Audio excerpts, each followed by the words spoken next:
आदरणीय प्रधानमंत्री जी ने शायद बहुत चिंतन करके हमारी बहू का ही नहीं, बाकी जितने भी सारे हमारी बहनें थीं सभी का सिंदूर उन्होंने उजाड़ दिया। तो हमारे प्रधानमंत्री जी ने बहुत चिंतन करके शायद ये नाम रखा कि अगर आपने हमारी बेटियों का, हमारी बहनों का वो जो सुहाग का प्रतीक है, सौभाग्य का जो प्रतीक सिंदूर जो है अगर उजाड़ा है, तो हम आपको उजाड़ देंगे, जड़ से उखाड़ कर फेंक देंगे, उजाड़ देंगे। तो ये एक नाम दिया गया। और कल की जो घटना हुई सीज फायर वाली, तो हो सकता है कि नहीं अभी कुछ और सोचा जा रहा हो, इससे आगे की और भी कुछ स्थितियां बन रही हों और वैश्विक स्तर के मामले होते हैं। मैंने कहा कि नहीं, हम लोगों के आम जनमानस के समझ और विवेक से ऊपर के हैं।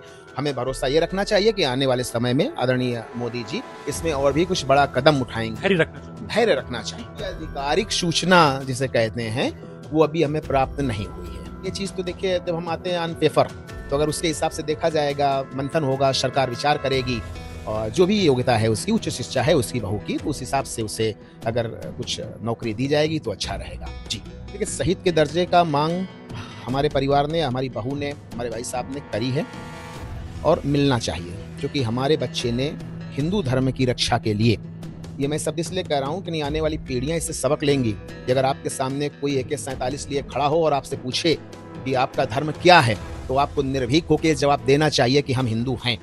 हमारे बच्चे ने निर्भीक होकर, निडर होकर ये कहा। वो आज के युवाओं के लिए, हिंदू धर्म के युवाओं के लिए एक प्रेरणा स्रोत हमेशा रहेगा।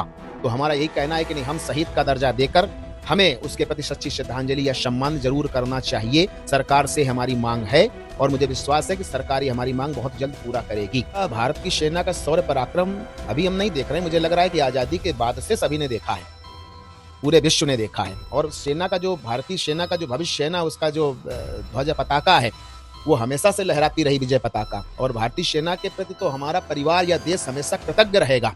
हम तभी चैन की नींद सोते हैं जब भारतीय सेना का जवान सीमा में रात दिन खड़े होकर हमारी सुरक्षा करता है। वो तो कृतज्ञता है, उसका तो हम कभी कोई उपकार भूल ही नहीं सकते हैं। तो भारतीय सेना की शौर्य गाथा हमेशा से गाई गई है और आगे भी गाई जाएगी। विश्व नहीं, पूरा ब्रह्मांड उस गाथा को हमेशा नमन करेगा। दोस्तों नमस्कार, मैं हूं सौरभ वाजपेयी और आप देख रहे हैं लाइव भारत टीवी।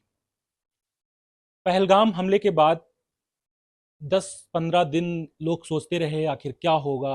प्रतिशोध की जो आग थी वो धधक रही थी लोगों के दिलों में।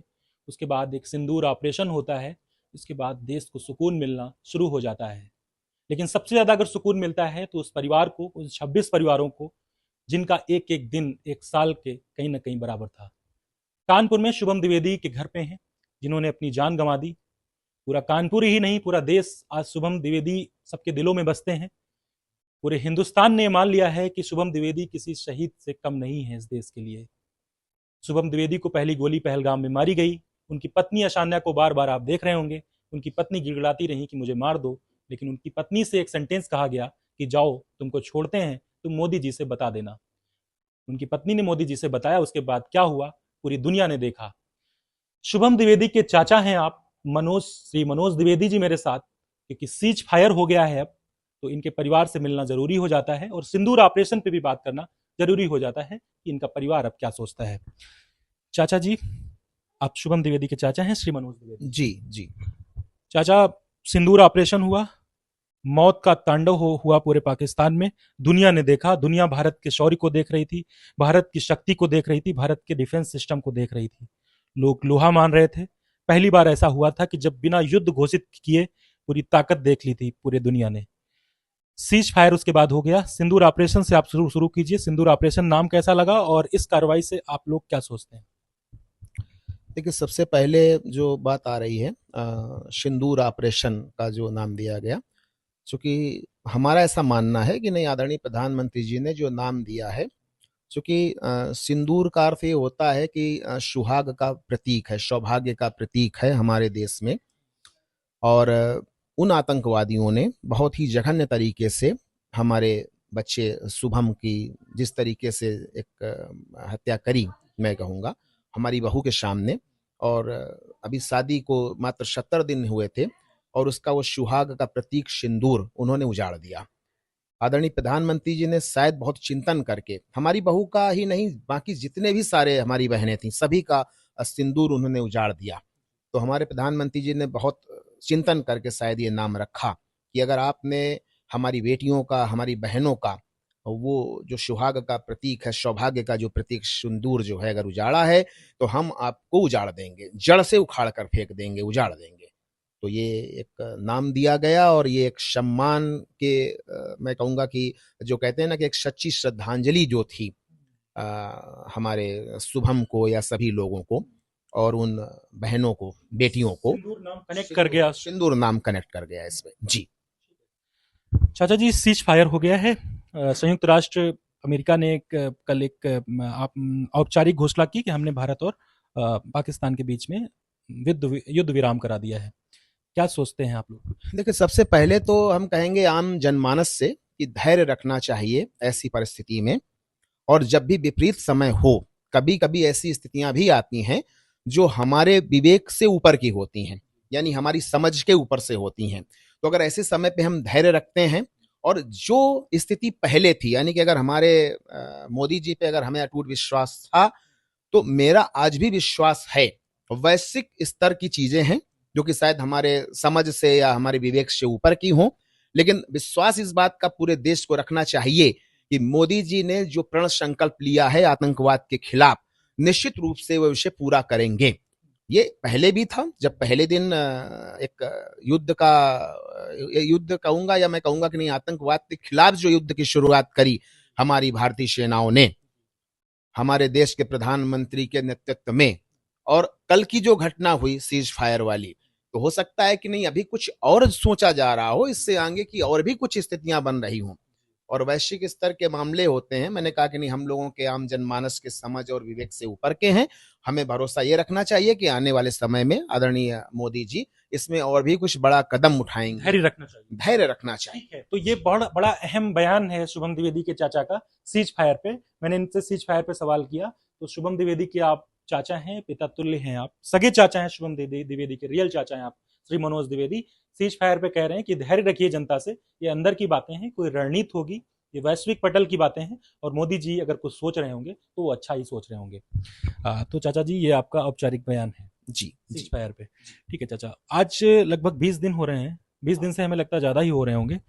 क्या लगता है कि जी बहुत हमें लगता है पूरा मंत्रिमंडल, सारे लोग आ चुके हैं आपके यहाँ, मुख्यमंत्री योगी आदित्यनाथ से लेकर सभी जो लोकल नेता हैं आपके यहाँ, एमपी एमएलए सब आ चुके हैं, विपक्ष भी कुछ आया है आपके यहाँ, राहुल गांधी भी आए थे आपके यहाँ जो सबसे बड़ा विपक्ष है देश का हमारे। क्या लगता है आपको अब किस स्टैंड पे है ये शुभम द्विवेदी का परिवार? अभी तक क्या चाहता है शुभम द्विवेदी का परिवार? देखिए, जब घटना हुई है 22 अप्रैल को, तो उस समय पे जो हमारे परिवार की अवस्था थी, जैसे कहते हैं ना कि एक दुखों का पहाड़ टूट पड़ा हम लोगों के ऊपर। हमें आवश्यकता थी संवेदना की, सांत्वना की, और हम आभारी हैं आदरणीय योगी आदित्यनाथ जी के कि उन्होंने अगले ही दिन, जब जिस दिन अंत्येष्टि होनी थी शुभम की, वो हमारे बीच आए, परिवार से मिले। उन्होंने आश्वासन दिया कि नहीं, जिन्होंने ऐसा किया है उसका बदला लिया जाएगा, दुनिया देखेगी। अब समय, बहुत सारे लोग आए, जैसे आपने कहा, शायद कोई नाम ऐसा नहीं है जो बाकी रह गया हो, पक्ष और विपक्ष के भी आए। और शायद यहाँ पे हमने भी उस समय कहा था कि ये मुद्दा देश का है, यहाँ पक्ष और विपक्ष का कोई विषय होना ही नहीं चाहिए। क्या लगता है आपको, वो आपको एहसास हुआ कि पक्ष विपक्ष देश का मुद्दा समझ रहे हैं, कोई पॉलिटिक्स नहीं कर रहे हैं? देखिए, परिवार को ऐसा तो नहीं लगा कि सब साथ? जो लोग हमारे बीच में आए, है ना, मैं मानता हूं कि वही सच्चे भारतीय हैं। राजनीति के क्षेत्र में भी अगर हैं, तो अगर सच्ची भारतीयता या देश के प्रति ईमानदारी नहीं है तो फिर राजनीति करने से कोई फायदा नहीं। तो जो लोग हमारे परिवार के संग खड़े थे, क्योंकि हम, ये मैंने पहले भी कहा है कि शुभम सिर्फ हमारा बच्चा नहीं, ये पूरे देश का बच्चा है। ये शायदों पे सवाल कर सकता हूँ आपसे? मैं चाहता हूं कि नहीं, अगर हमारी इन्हीं बातों से उसका अर्थ निकाल लिया जाए तो ज्यादा अच्छा है। व्यक्ति विशेष को मैं कुछ नहीं कहना चाहूंगा। मैंने अनुमति ली आपसे। मैंने कहा कि हमारे परिवार के साथ जो लोग खड़े थे, मैं मानता हूं कि नहीं, वही सच्चे भारतीय या सच्चे राजनीति के जो है ना, कहा जाए कि स्तंभ थे, वही थे। उसके अलावा बाकी की सोच जैसी भी है, वो अपना अपने हिसाब से सोच सकते हैं। हर कोई मजबूरी भी हो सकती है, हर व्यक्ति स्वतंत्र है, उसके लिए मुझे कुछ नहीं कहना है। जी अच्छा, क्या क्या मांग है? शहीद के दर्जे की मांग ये परिवार लगातार कर रहा है। सबसे पहले अगर शहीद के दर्जे की किसी ने परिवार मांग उठाई है तो वो कानपुर के शुभम द्विवेदी के परिवार से उठी है और बच्चा बच्चा चाहता भी है शहीद का दर्जा मिले। शहीद के दर्जे के साथ और भी बहुत सी चीजें होती हैं सरवाइव करना पूरी लाइफ में, क्या ऐसा जी कुछ है उसके साथ? देखिए, शहीद के दर्जे का मांग हमारे परिवार ने, हमारी बहू ने, हमारे भाई साहब ने करी है और मिलना चाहिए, क्योंकि हमारे बच्चे ने हिंदू धर्म की रक्षा के लिए, ये मैं शब्द इसलिए कह रहा हूं कि नहीं, आने वाली पीढ़ियां इससे सबक लेंगी कि अगर आपके सामने कोई AK-47 लिए खड़ा हो और आपसे पूछे कि आपका धर्म क्या है, तो आपको निर्भीक होकर जवाब देना चाहिए कि हम हिंदू हैं। हमारे बच्चे ने निर्भीक होकर, निडर होकर ये कहा। वो आज के युवाओं के लिए, हिंदू धर्म के युवाओं के लिए एक प्रेरणा स्रोत हमेशा रहेगा। तो हमारा यही कहना है कि नहीं, हम शहीद का दर्जा देकर हमें उसके प्रति सच्ची श्रद्धांजलि या सम्मान जरूर करना चाहिए। सरकार से हमारी मांग है और मुझे विश्वास है कि सरकार ये हमारी मांग बहुत जल्द पूरा करेगी। आगे की जिम्मेदारियों की बात मैं करता हूं, जैसे कि अब समय बीतता है बहू की उम्र बहुत कम और है। बहू की बहुत कम उम्र है, कच्ची अभी उम्र कहा जाता है वैसे इसे। 70 दिन का वैवाहिक जीवन था उसका, आगे जीवन बहुत बड़ा होता है। तो कहीं ना कहीं एक अभिभावक के रूप में जब हम बैठकर सोचते हैं, तो हमें लगता है कि नहीं, हमें सबसे पहले उसके भविष्य की चिंता करनी चाहिए। तो मैंने पहले भी ऐसा कहा है।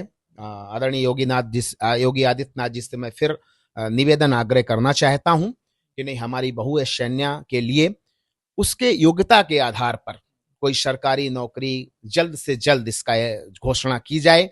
और जो भी हो, क्योंकि हमने पहले भी कहा कि हमें, हमारे परिवार को कोई आर्थिक मदद नहीं चाहिए, लेकिन अगर हम बैठकर विचार करते हैं तो अभी हमारी बहू का जीवन बहुत लंबा है। तो अगर ऐसी कोई भी स्थिति बहू के लिए की जाएगी तो हम जरूर उसका स्वागत करेंगे। लेकिन मेरा ऐसा कहना है कि नहीं, मैं चाहता हूं कि नहीं, भविष्य की चिंता होनी चाहिए। योगी आदित्यनाथ जी एक अभिभावक, एक पिता के रूप में हैं हमारी बहू के। तो मुझे ऐसा लग रहा है कि आने वाले समय में वो भी कुछ ऐसी घोषणा बहुत जल्द करेंगे, ऐसा मेरा पूर्ण विश्वास है। आ, चाचा जी, क्या लगता है आपको, अभी तक कुछ ऐसी डिक्लेरेशन उत्तर प्रदेश सरकार या भारत सरकार की तरफ से आर्थिक की कुछ हुई है, नहीं, अभी तक ऐसा कुछ या हमें, किसी कोई आधिकारिक सूचना जिसे कहते हैं, वो अभी हमें प्राप्त नहीं हुई है। तक नहीं हुई है? जी, आज तक। यहाँ की महापौर हैं प्रमिला पांडे, अम्मा के नाम से भी जानी जाती हाँ हैं। हाँ जी। उन्होंने कहा है कि नगर निगम में हम सान्या के लिए, शुभम द्विवेदी की पत्नी के लिए नौकरी देंगे। महापौर जी हमारी बड़ी बहन हैं, मैं बड़ी बहन के सरीखे मानता हूँ और वो भी मुझे भाई के सरीखा स्नेह देती हैं। तो उन्होंने निश्चित रूप से ऐसा बोला हुआ है कि नहीं, किसी सड़क का, पार्क का, चौराहे का नाम अमर शहीद शुभम द्विवेदी के नाम से रखा जाएगा। उन्होंने एक पेशकश करी हुई थी एक नौकरी देने की। विषय इसमें यह आता है कि मैं चाहता हूं कि नहीं, हमारी बहू की योग्यता के अनुसार अगर उसे नौकरी दी जाए तो ज़्यादा अच्छा रहेगा। बस टू बाकी मैं बहुत आभारी हूँ उनका, बड़ा एक तरीके से उन्होंने शुरुआत में ही ये घोषणा कर दी थी और जो भी घोषणा करी थी उससे उन्होंने कार्य रूप में परिणत करने की शुरुआत भी कर दी है। जी सान्या की काफी उच्च शिक्षा है। हाँ, बहू की मैंने पहले भी कहा कि नहीं, ये चीज़ तो देखिए, जब हम आते हैं ऑन पेपर, तो अगर उसके हिसाब से देखा जाएगा, मंथन होगा, सरकार विचार करेगी और जो भी योग्यता है उसकी, उच्च शिक्षा है उसकी बहू की, तो उस हिसाब से उसे अगर कुछ नौकरी दी जाएगी तो अच्छा रहेगा। जी चाचा जी, क्या लगता है अब आपको, भारत सेना के लिए क्या कहेंगे? सेना का शौर्य पराक्रम जो देख रहे हैं आप। देखिए, सेना का, भारत की सेना का शौर्य पराक्रम अभी हम नहीं देख रहे हैं। मुझे लग रहा है कि आजादी के बाद से सभी ने देखा है, पूरे विश्व ने देखा है। और सेना का जो, भारतीय सेना का जो भविष्य है ना, उसका जो ध्वज पताका है, वो हमेशा से लहराती रही, विजय पताका। और भारतीय सेना के प्रति तो हमारा परिवार या देश हमेशा कृतज्ञ रहेगा। हम तभी चैन की नींद सोते हैं जब भारतीय सेना का जवान सीमा में रात दिन खड़े होकर हमारी सुरक्षा करता है। तो वो तो कृतज्ञता है, उसका तो हम कभी कोई उपकार भूल ही नहीं सकते हैं। तो भारतीय सेना की शौर्य गाथा हमेशा से गाई गई है और आगे भी गाई जाएगी। विश्व नहीं, पूरा ब्रह्मांड उस गाथा को हमेशा नमन करेगा। चाचा, आपके टच में हैं लगातार? ऐसा तो नहीं समय बढ़ता जा रहा है, लोग बस एक समय होता है, एक औपचारिकता निभाते हैं? आप खुल के बताइए, आपके जो सत्ताधारी सरकार है उसके लोग आपके टच में हैं? हाँ बिल्कुल। अभी हम थोड़ी देर पहले ही, जैसे हमने पहले भी कहा था कि आदरणीय विधानसभा अध्यक्ष हैं श्री सतीश महाना जी, पहले दिन से नहीं, हमारे तो पारिवारिक संबंध हैं उनसे। हमारे पिताजी, उनके पिताजी साथ बैठते थे, फिर हमारे वो संबंध आप समझिए ना कि नहीं, इतना पीढ़ी दर पीढ़ी वाला संबंध है। तो आज भी हमारी मुलाकात अभी उनसे हुई थी कुछ विषयों पे। हाँ, उनकी एक इच्छा थी कि हमारा जो गांव हाथीपुर जो गांव है जहाँ के हमारे पिताजी प्रधान रहे थे, लगभग 1977 से और 2005 तक हमारे परिवार में रहा प्रधानी। 2005 में पिताजी का देहांत हुआ था। उनकी ऐसी इच्छा थी कि नहीं, हाथीपुर गांव में एक द्वार बनाया जाए अमर शहीद शुभम द्विवेदी के नाम से। अभी चर्चा हुई उनसे और उन्होंने तुरंत उसका आदेश कर दिया और लगातार वो हमारे संपर्क में जुड़े हुए हैं। आने वाले दिनों में संभवतः हम लोग मुख्यमंत्री योगी आदित्यनाथ जी से भी हमारा परिवार भेंट करेगा। सतीश महाना जी चूंकि आपके कानपुर से हैं और बड़े उदारवादी, बड़ा व्यक्तित्व उनका माना जाता है और उनकी कई बार आ चुके हैं आपके यहाँ जब से ये कांड हुआ है। सतीश महाना जी से आपको जो मिल रहा है आश्वासन, वो कैसा लग रहा है? देखिए, आश्वासन कहूँ या विश्वास कहा जाए, विश्वास मिलता है वहां पे। पहले से हैं, पारिवारिक सदस्य पहले से हैं। उन्होंने उस भूमिका का, या मैं कहूँ कि परिवार सदस्य की जिम्मेदारी का, भूमिका शब्द अच्छा नहीं लग रहा है मुझे, जिम्मेदारी का जो निर्वहन है वो हमेशा से किया है। ऐसा नहीं है कि नहीं, सुख दुख दोनों विषय आते हैं जीवन में, दुख में ज्यादा जरूरत होती है। तो मुझे लग रहा है कि जो जिम्मेदारी थी उनकी, उसका जो निर्वहन है उन्होंने निश्चित रूप से किया है और आगे भी वो करेंगे, ऐसा विश्वास है मुझे। वो एक तरीके से देखिए, उनका बड़ा पद है, सम्मानित है हमारे, लेकिन हमारे बड़े भाई के सरीके हैं और उन्होंने उस जो उनका पद है बड़े भाई का, उन्होंने हमेशा से उस जिम्मेदारी का निर्वहन किया है और अभी भी कर रहे हैं, आगे भी करेंगे। और बाकी तो देखिए, उनकी जो लोकप्रियता है वो तो किसी से छिपी हुई नहीं है ना। वो तो दुनिया, या मैं जाता हूँ, जिसके साथ जमाना है उसका नाम महाना है, एक लाइन भी कही जाती है कानपुर में। जमाना ऐसे साथ नहीं होता है। जमाने को साथ करने के लिए बहुत कुछ करना पड़ता है। सबसे बड़ी चीज है व्यवहारिकता, फिर हर एक व्यक्ति का दुख और दर्द सुनना, और सुनना ही नहीं, उसका एक तरीके से निराकरण करना।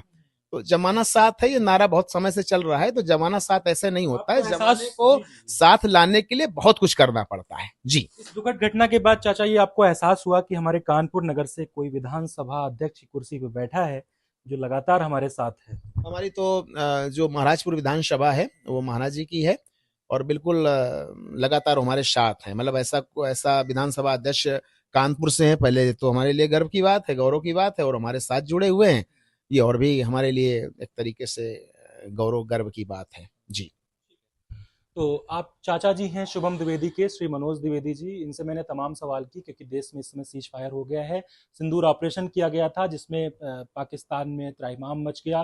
पाकिस्तान एक तरीके से घुटनों पे आ गया, उसकी सेना, लोग 1971 याद करने लगे थे कि अब पाकिस्तान घुटनों पे आ गया है। संयुक्त राष्ट्र से गिड़गिड़ाया, फिर ट्रंप ने उसका समझौता करा दिया, यानी सीज फायर, युद्ध विराम करा दिया। इसलिए मैं इस परिवार के पास आया था, शुभम द्विवेदी जो पहलगाम हमले में जिन्होंने अपनी जान गंवा दी थी।